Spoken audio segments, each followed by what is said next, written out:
Hello everyone, मेरा नाम है Arvind. So today we are going to talk about MIT WPU law programs including BBA LLB, okay, BA LLB and LLB। So yes, MIT WPU के law program के बारे में सारी चीज़ें discuss कर लेंगे अगले 3 मिनट में। अगर आप ये वीडियो 3 मिनट तक देख लेते हो ना, तो आपको कोई भी और वीडियो को देखने की ज़रूरत नहीं पड़ने वाली। फी से लेके सिलेक्शन प्रोसेस, एलिजिबिलिटी, प्लेसमेंट, सारी चीज़ों का डिस्कशन हम इसी वीडियो पे करेंगे, right? Yes, so college overview, connectivity, eligibility, program offered and fees, entrance overview, selection process, cut-off marks, placement, hostel mess and direct admission. So we are going to discuss all these things in the video. So what about college? Yes, college बहुत अच्छा है, बहुत पुराना है, private है, नाइक का grade मिला हुआ है, कोथरूड में है, पुणे में, सिटी के अंदर ही आता है, तो वेल कनेक्टेड एरिया है। वहाँ से आपको cabs, buses, city buses, metro सब मिल जाती हैं। अगर कनेक्टिविटी की बात करें तो एयरपोर्ट या रेलवे स्टेशन ज़्यादा दूर नहीं है। एयरपोर्ट जो रहेगा करीब 16 to 18 किलोमीटर है, एंड वहीं पे रेलवे स्टेशन करीब 9 से 10 किलोमीटर के आसपास है। तो 10+2 में आपके 60% रहने चाहिए, तो आप सेफ रहोगे एडमिशन के लिए, राइट? अगर 12th में आपने आर्ट्स लिया था, कॉमर्स लिया था, साइंस लिया था, कुछ भी लिया था, सब चलेगा यहाँ पे। ठीक है ना? लॉ के लिए कोई प्रॉब्लम नहीं कि आपको साइंस ही लेना पड़ेगा, ऐसा कुछ नहीं है। 12th आपका पास होना चाहिए। आप आर्ट्स, कॉमर्स, साइंस किसी भी स्ट्रीम से, तो आपका एडमिशन हो जाएगा।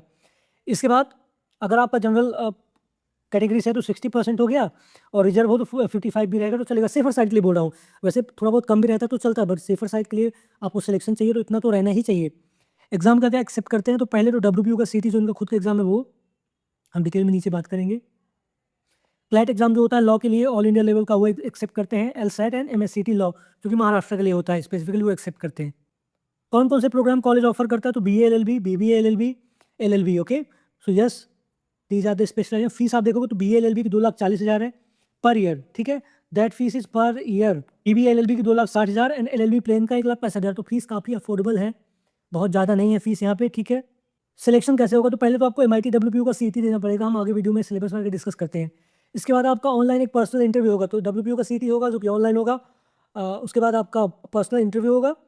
दोनों का कंपोजिट स्कोर मिला के यहाँ पे सिलेक्शन आपका होगा, ठीक है। तो वहाँ पे अगर आप देखोगे ना, तो 3 प्रकार से रिजल्ट आता है। पहला तो आप होल्ड पे डाले जाएंगे, या तो आप रिजेक्ट हो जाएंगे, या तो सिलेक्ट हो जाएंगे। अगर आप सिलेक्ट हो गए तो ठीक है, बाकी होल्ड और रिजेक्टेड, रिजेक्टेड का तो बात ही खत्म हो गया। अगर आप होल्ड में हो गए हो और आप उम्मीद कर रहे हो कि आपका नंबर आ जाएगा, तो आपकी उम्मीदों पे पानी फिर जाएगा। उम्मीद मत करो, ठीक है, दूसरे रास्ते खोजो, या हमें फ़ोन करो, हम आपकी हेल्प करेंगे।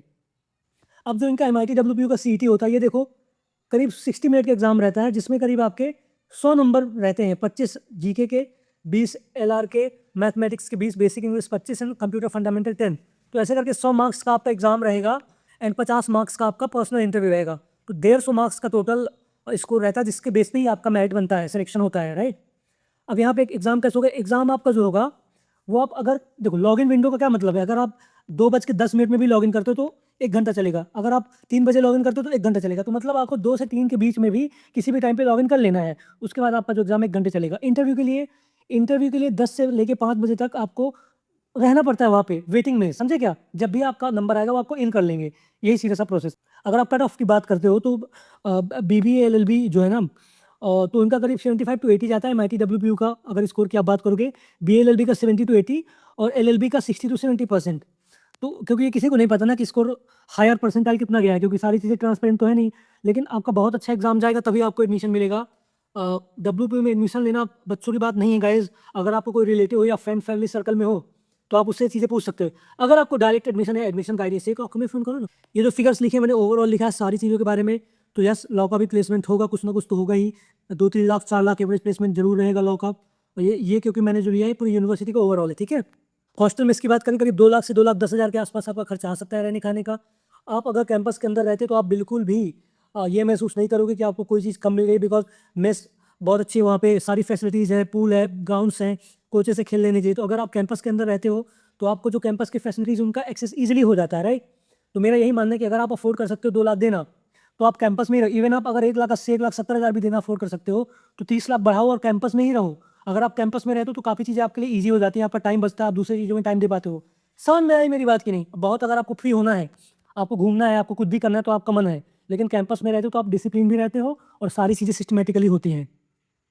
अगर आपको डायरेक्ट एडमिशन चाहिए पुणे के किसी भी कॉलेज में, पुणे, बैंगलोर, मुंबई, दिल्ली, कहीं भी, तो आप हमें फ़ोन कर सकते हैं, हम आपकी हेल्प करेंगे। नंबर मैंने यहाँ पे दिया है। आई होप आपको सारी इन्फॉर्मेशन मिल गई है। अगर कोई भी क्वेरी तो आप सीधे हमें फ़ोन कर सकते हैं या कमेंट बॉक्स में कमेंट करें। थैंक यू गाइस वीडियो को देखने के लिए। अगर आपको वीडियो पसंद आए तो लाइक जरूर करें, चैनल को सब्सक्राइब करें। बाय।